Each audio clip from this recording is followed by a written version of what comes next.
को नमस्कार, एक बार पुनः स्वागत है आपका हमारे YouTube चैनल पर। प्रिय विद्यार्थियों, इस वीडियो में हम अध्ययन करेंगे कक्षा 6-7 की हिंदी की जो प्रवाह कार्य पुस्तिका लेटेस्ट आपके आई हुई है, इसके कार्यपत्रक संख्या 96 से लेकर के 100 तक का संपूर्ण सॉल्यूशन इस वीडियो के माध्यम से करेंगे तथा आकलन 18 का सॉल्यूशन भी इस वीडियो में करेंगे।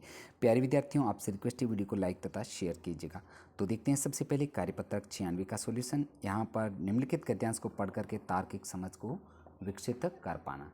तो प्यारे बच्चों, सबसे पहले आपको जो है यहाँ पर एक गद्यांश को पढ़ना है। अब इसके प्रश्नों को हम देख लेते हैं। इसका प्रश्न है, आपकी राय, आपकी इस बारे में क्या राय है? आप अरुणा तथा उसके पिताजी को क्या सलाह देंगे? इस विषय पर अपने विचारों को लिखिए। तो इसका उत्तर आपको लिखना है इस गद्यांश के बारे में। हमें अरुणा के पिताजी तथा अरुणा को यही सलाह देंगे, अभी अरुणा के पढ़ने की उम्र है, उसे आगे पढ़ना चाहिए और पढ़ाई के साथ साथ सिलाई का काम भी सीख सकते हैं, लेकिन छोटी उम्र में शादी करना गलत है। इससे आगे की पढ़ाई और जीवन दोनों पर प्रभाव पड़ता है। छोटी उम्र में विवाह करना कानूनन अपराध है। सरकार भी बेटी बचाओ बेटी पढ़ाओ का नारा जोर जोर से दे रही है, इसलिए अरुणा को भी पढ़ना चाहिए, साथ ही सिलाई का कार्य भी सीखने की सलाह देंगे। बढ़ेंगे आगे, कार्यपत्रक 97 का सॉल्यूशन देखते हैं। यहाँ पर इसका 1 नंबर प्रश्न है जो, क्या आप अपने दोस्तों के साथ गांव के आसपास या गांव में कहीं घूमने गए हैं? अपने अनुभव के बारे में लिखिए। तो प्यारे बच्चों, इसका उत्तर है, एक बार हम अपने दोस्तों के साथ हमारे गांव के पास स्थित प्रसिद्ध मंदिर में गए। वहां हमने मंदिर में दर्शन किए, पास ही गौशाला में स्थित छोटी छोटी गायों के बछड़े के साथ खेले, गायों की चारा व पानी से सेवा भी की। बढ़ेंगे आगे, 2 नंबर प्रश्न, आप अपने परिवार के साथ किसी मेले या हॉट में गए होंगे, उसके बारे में लिखिए। उत्तर लिखना है, हाँ, अपने परिवार के साथ हमारे शहर के प्रसिद्ध मेले में गए। हर साल लगता है, वहाँ हमने आइसक्रीम खाई, झूला झूले, ट्रेन की सवारी की, खरीदारी की और खूब आनंद किया। बढ़ेंगे आगे, प्यारे बच्चों, 3 नंबर प्रश्न, आपके आसपास आपने बड़ी घटना या दुर्घटना, चोरी की खबर सुनी होगी, उस खबर या घटना के बारे में लिखिए। तो प्यारे बच्चों, इसका उत्तर इस प्रकार लिखना है, हाँ, हमारे विद्यालय के पास एक बड़ी दुर्घटना हुई। वह सुबह का समय था, हम विद्यालय आ रहे थे, वह बस सामने से आ रहे ट्रक से टकरा गई। हम दौड़कर सड़क से दूर चले गए, बस वह ट्रक की टक्कर हो गई, बस में आग लग गई, शीशों को तोड़कर सवारी को बाहर निकाला गया और काफ़ी लोग घायल हो गए। नेक्स्ट आगे बढ़ते हैं, कार्यपत्रक 98 का सॉल्यूशन। यहाँ पर कहानी को पढ़ करके प्रश्नों को आपको उत्तर देने हैं। तो यहाँ पर एक छोटी सी कहानी, इसको प्यारे बच्चों आपको पढ़ना है। इसके प्रश्नों को हम देख लेते हैं। 1 नंबर प्रश्न है, पशुओं का झुंड देना चाहते थे बीच वाले भाई को। 2 नंबर का उत्तर है प्रस्तुत की। 3 नंबर है जो कहानी का उचित शीर्षक धनी जमींदार। आगे 4 नंबर, भाइयों ने अपनी समस्या किसको बताई? उत्तर है, भाइयों ने अपनी समस्या अपने पिता के मिस्टर डॉक्टर साहब को बताई। 5 नंबर प्रश्न, यदि आप जमींदार के स्थान पर होते तो बंटवारा कैसे करते और क्यों?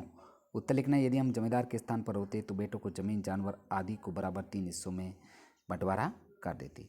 बढ़ेंगे आगे, कार्यपत्रक 99 का सॉल्यूशन। दी गई कविता को पढ़िए और उस पर आधारित प्रश्नों के उत्तर दीजिए। तो यहाँ पर एक छोटी सी कविता है, इसको आपको पढ़ना है। अब इसका प्रश्न 1 है जो, इस कविता में किस किस के बीच बात हो रही है? चंदा और उसकी माँ के।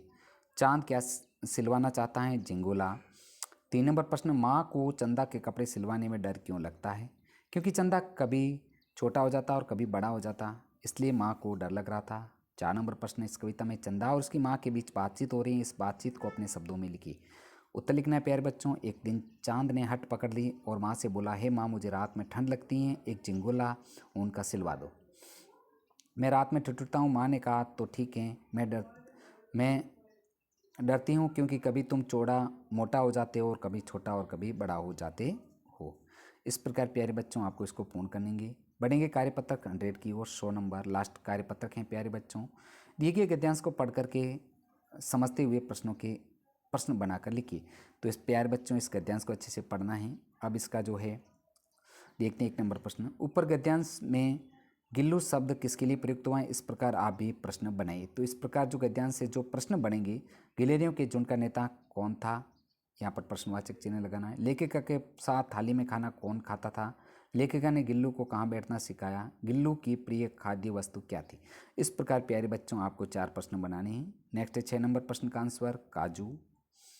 7 नंबर प्रश्न, आप भी प्रश्न संख्या 6 की तरह 2 प्रश्न बनाइए। तो गिल्लू किसका नाम था? यहाँ पर प्रश्नवाचक चिन्ह लगेगा।